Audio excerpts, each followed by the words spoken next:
the practice. Sorry. Just stick with Mayor Pete. Thanks for having us. I was saying it right earlier. You're fine. Hello, everybody.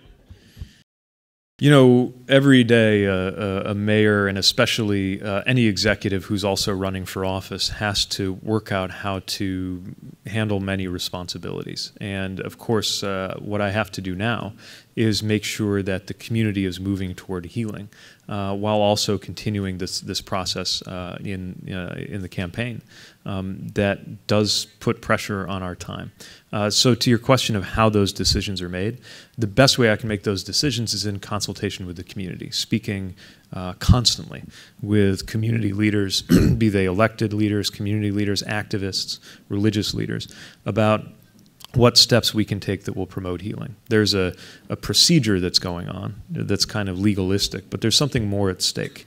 It's how we honor the humanity of what has happened, even as we're waiting for details to come out, recognizing the hurt of a family that has lost someone they love, recognizing the situation of an officer and his family that are coming to terms with what happened, and an entire community where, like so many diverse communities in the U.S., the relationship between residents and the police department cannot be separated from a history of systemic racism that has shaped life opportunities, not just in encounters with law enforcement, but in our economy and in our neighborhoods.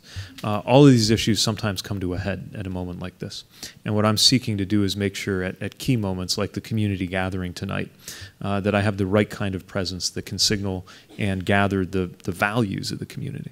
And at the same time, continue with a campaign that's going very well. Then I waited until Monday. Never heard it. So then, I started calling again. Regarding the shooting in South Bend, have you spoken any more to the family of the man who died, and can you tell us about that?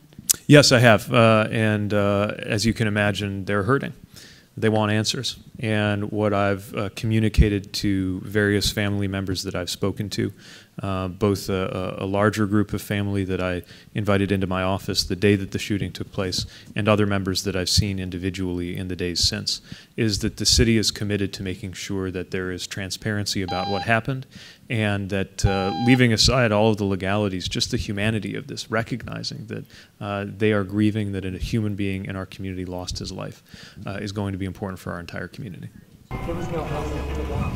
How was the rest of them? The bedrooms, everybody said, like, my bedroom was fine.